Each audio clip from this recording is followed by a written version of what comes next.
Hinaharas ka na ba ng teacher mo o ng amo mo? Attorney G, anong gagawin ko kung hinaharas ako ng amo ko?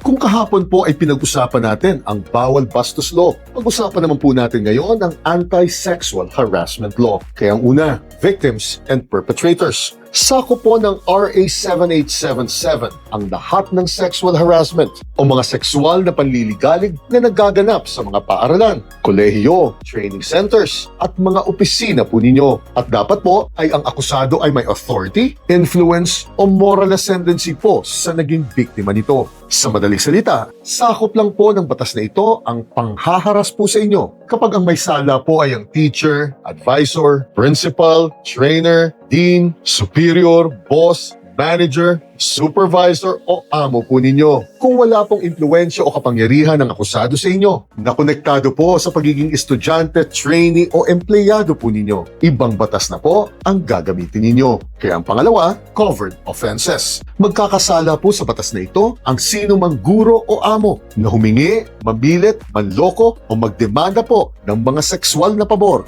bilang kapalit po sa mga pabor na konektado po sa posisyon nito. Kaya halimbawa po, kapag humingi po ng pabor ang teacher ninyo, nahipuan po kayo kapalit ng mataas na grado. O kaya naman po kapag humingi po ng pabor ang boss ninyo na magtalik po kayo bilang kapalit po ng promotion po ninyo. Pasok po ang mga kasong ito sa batas na ito. At tandaan po ninyo na kahit pumayag pa po kayo na may mangyari po talaga sa inyo, mananagot pa rin po ang kabilang partido. Kasi sa paghingi o sa pagdemanda pa lang po nito ng pabor na ito ay guilty na po kaagad ang nasabing akusado. At ang pangatlo ay penalties of the crime. Kapag napatunayan po na nagkasala po kayo, hanggang 6 na buwan pong pagkakakulong at hanggang 20,000 pisong multa po ang magiging kaparusahan ninyo. At tandaan po ninyo, may obligasyon po ang paaralan, training center o opisina po ninyo na magtalaga ng mga committee on decorum and investigation po sa mga nasasakupan po nito upang mag-imbestiga po ng mga reklamong ganito. At kapag hindi po nila pinansin o inaksyonan ang reklamo po ninyo, pwede rin po silang madamay sa kaso at makasuhan ng administratibo. Bukas, usapang pamboboso naman po tayo.